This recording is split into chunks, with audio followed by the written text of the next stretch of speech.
दोस्तों नमस्कार। मैं आपका दोस्त मनोज कुमार मिश्रा, एक फिलोसोफर और एस्ट्रोलॉजर। आज हम लोग चर्चा करेंगे सिंह लग्न वालों का जनवरी 2025 का महीना गोचर के हिसाब से किस प्रकार की ऊर्जा लेकर आ रहा है। तो देखिए, जनवरी के महीने की बात अगर हम लोग करते हैं तो पहला परिवर्तन हो रहा है बुध का।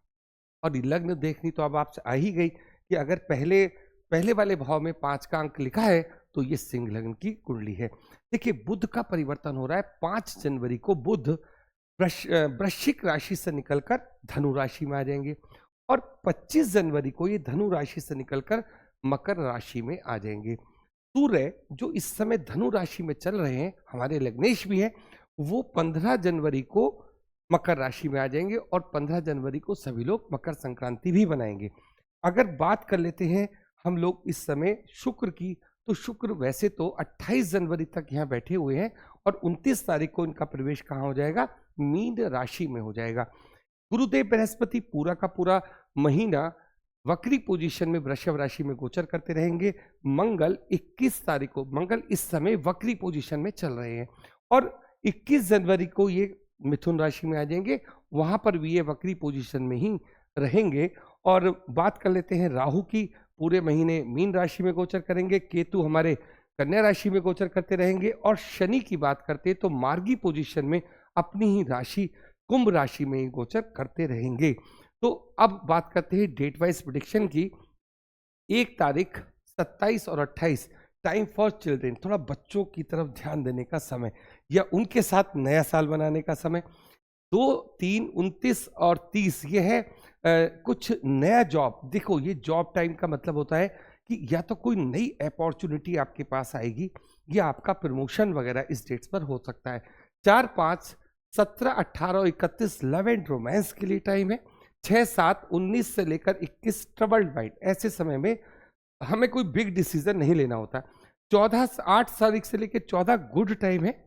15, 16 खर्चे वाला समय है। 22 और 23 नॉर्मल टाइम है और 22 से लेकर 26 तक अगर आप कोई व्हीकल खरीदना चाहते हैं तो उसके लिए अच्छा उपयुक्त समय है। तो ये हो गया हमारा डेट वाइज प्रिडिक्शन। वैसे अगर मैं सिंह लग्न वालों के लिए इस महीने के लिए बातचीत करता हूं तो ये जो महीना है उनके लिए बहुत ही शानदार साबित होने जा रहा है। मतलब ऐसा कहते हैं ना कि साल जैसी 2025 हमारा शुरू होगा, एकदम से हमारा भाग्य उदय भी होगा, पेमेंट की तरफ से भी बहुत अच्छा साल है। तो ये एक अच्छा महीना आपके लिए देखा जा रहा है। तो सबसे पहले हम लोग चर्चा करेंगे लग्नेश से। लग्नेश हमारे कौन है? सूर्य। और बैठे कहां पर है? 5वें भाव में बैठे हैं। देखिए, लग्नेश का संबंध जब भी 5th हाउस से बैठता है, 5th हाउस किसका है? इच्छाओं का है, हमारे बच्चों का है और हमारी हेल्थ का, इंटरडे ट्रेडिंग का है।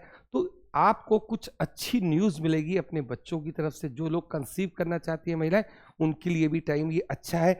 दूसरी बात मैं आपसे ये कहूँगा, जो भी हमारी इच्छाएं हैं, ये इच्छाओं को पूर्ति करने वाला महीना साबित होने जा रहा है। ये वीडियो आपको मिल रही है दिसंबर के महीने में और सूर्य अभी यहाँ पर गोचर कर रहे हैं। आप ये सोचो कि जो भी चीज़ हम सोच रहे हैं, बहुत दिन से हम लोग ये सोच रहे हैं कि कोई कार्य हमें करना है लेकिन हमारा पूरा नहीं हो रहा, तो ये जैसे ही आपका जनवरी का महीना लगता है, लग्नेश के अंदर इतनी ताकत है कि वो आपके कार्य को पूरा कराने में पूरी मदद करेगा। बात करते हैं हम आपके सेकंड हाउस की। मालिक है केतु और घर किसका है? यह है बुध का। बुध बैठे कहाँ पर है? 4th हाउस में बैठे हैं।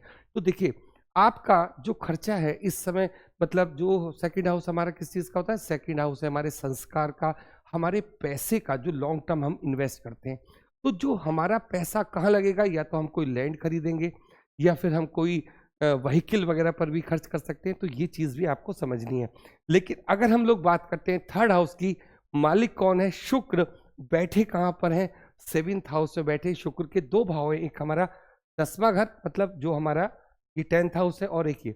देखिए, मैं आपसे एक बात कहना चाह रहा हूँ, शुक्र की इस समय बहुत ही अच्छी पोजीशन है। अगर आप लोग अपने स्पाउस के साथ कहीं छोटी दूरी की यात्रा करना चाहते हैं, उनको प्रसन्न रखने के लिए, या कोई अच्छे टूर पे जाते हैं, तो ये आपके लिए समय बहुत उपयुक्त देखा जा रहा है।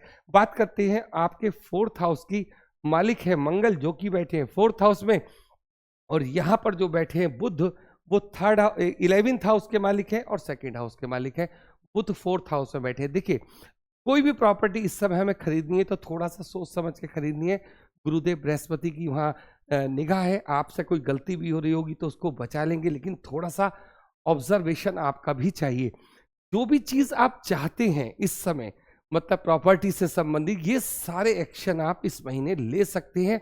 हर चीज जो आपने सोच रखी है ये आपके सपनों को पूरा करने वाला महीना साबित होगा। बात करते हैं आपके 5th हाउस की। मालिक कौन है? गुरुदेव बृहस्पति बैठे कहां पर है? 10th हाउस में बैठे हैं और खुद यहां पर लग्नेश का संबंध है। तो एक तरफ तो लग्नेश 5th हाउस में बैठे हैं और यहां का मालिक कहां पर बैठा है? 10th हाउस में। इसका मतलब ये होता है कि जो भी प्रयास, जो भी परिश्रम हम अपने जॉब में, अपने बिजनेस में करेंगे, उससे एक अच्छा लाभ पैदा होगा। इसकी निगाह कहां जाएगी? 11th house. उसके बाद बुध भी आ जाएंगे। बुध आदित्य योग आपके 5th हाउस से बनेगा। तो कुल मिलाकर ये जो महीना है, मैं आपसे लगातार कह रहा हूं, हमारी इच्छा पूर्ति का महीना है। अब आपकी इच्छा कोई भी हो, वो आप देखिएगा कि मतलब पैसे के एक अकॉर्डिंग, और जो भी जो जो चीजें आप चाहते हो खुद से, जो भी आपने प्लान किया, जो भी आपकी लिस्ट है, उसको ये पूरा करने में आपका गोचर पूरी मदद करेगा। बात कर लेते हैं 6th हाउस की। बैठे कौन है?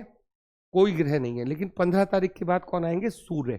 इसका मालिक 7th हाउस में बैठा हुआ है। तो जिन लोगों को अभी जॉब से संबंधित कोई भी समस्या आ रही है, जैसे ही लग्नेश का संबंध 6ठे हाउस से बनेगा, देखिए 6ठे हाउस का मतलब क्या है कि लग्न की सारी ऊर्जा लग्नेश लेकर चलता है। लग्नेश कहां जाएगा? 6th हाउस में।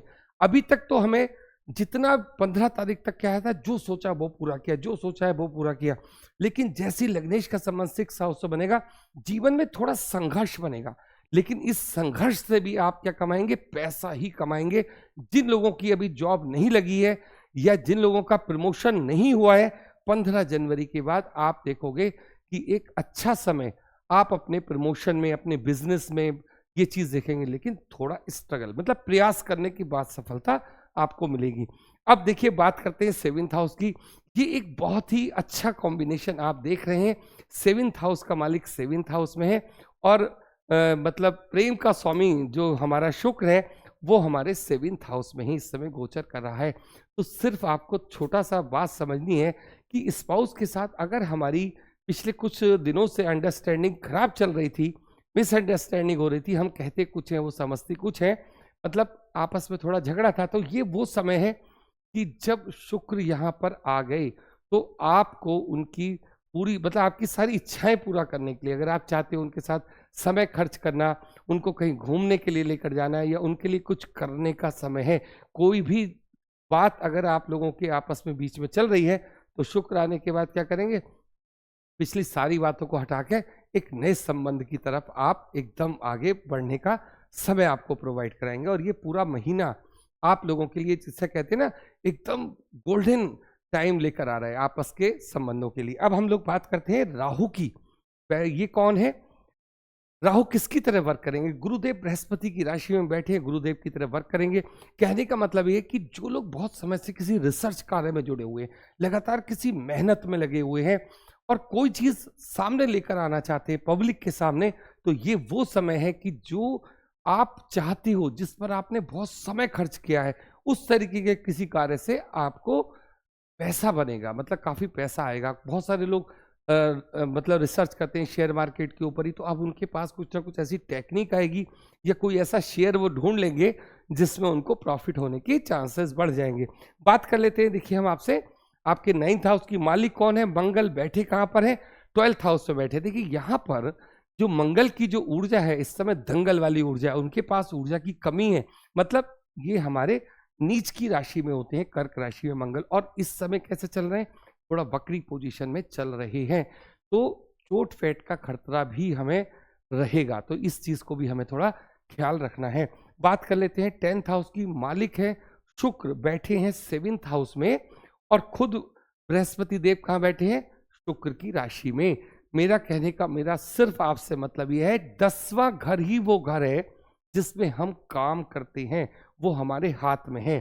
तो यहाँ पर एक अच्छा कॉम्बिनेशन आपको देखने को मिलेगा। आपसे सिर्फ मैं ये बात कहना चाहता हूं कि जनवरी का महीना जबरदस्त महीना है सिंह लग्न वालों के लिए। बात कर लेते हैं आपके 11th हाउस की। मालिक है बुध, बैठे हैं 4th हाउस में थोड़ी सी देर के लिए, उसके बाद कहाँ जाएंगे? 5 जनवरी के बाद कहाँ जाएंगे? अपने 5th हाउस में, अपने ही घर को देखेंगे। तो ये वो कंडीशन है कि लग्नेश और बुध दोनों एक साथ अब 11th हाउस को, इच्छा पूर्ति के घर को देखेंगे। तो कोई भी ऐसी इच्छा, जो काम आप सोच रहे हो अभी मेरा पूरा ही नहीं हो रहा, पेंडिंग चले चले आ रहे हैं, तो ये सारे काम आपके होंगे। देखिए, ये चीज मैं आपसे कहना चाहता हूं, डिपेंड करेगी आपकी मेहनत के ऊपर, कितना पैसा हम इससे अर्न कर सकते हैं। गोचर की ऊर्जा एक जबरदस्त एनर्जी आपको दे रही है पैसा कमाने के लिए, जॉब से पैसा, बिजनेस से पैसा, शेयर मार्केट से पैसा, इंट्राडे ट्रेडिंग से पैसा, ये सारी चीजें बनी हुई हैं। लेकिन टेक्निक अगर आप उस चीज की जानते हैं, किस फील्ड में हमें किस तरीके से वर्क करना है, वो आपके हाथ में होती है। बात कर लेते हैं 12th हाउस की, मालिक कौन है?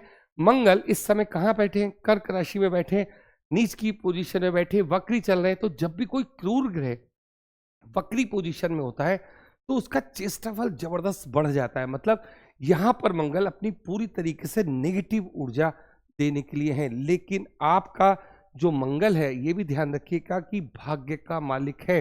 तो अगर हम केवल मंगल की बात करते हैं तो आप लोगों को थोड़ा सा हनुमान जी की सेवा अवश्य करनी चाहिए, और अच्छे लाभ के लिए, भाग्य उदय के लिए थोड़ा सा हनुमान जी का ध्यान कीजिए। किसी भी मंत्र का आप उच्चारण कर सकते हैं, मेडिटेशन कर सकते हैं इस समय, या फिर आप हनुमान जी की सेवा, मतलब चोला वगैरह भी उनको चढ़ा सकते हैं, उनके मंदिर में जाकर ये कार्य आप कर सकते हैं। तो ये चीज मैंने आप लोगों से कही। और जिन सिंह लग्न वालों का अभी विवाह नहीं हुआ है, तो उनके लिए भी ये चांस एक अच्छा चांस लेकर आ रहा है। क्योंकि आप ये सोचो कि अगर आपको विवाह करना है तो ये एक अच्छा महीना आपके लिए साबित होगा।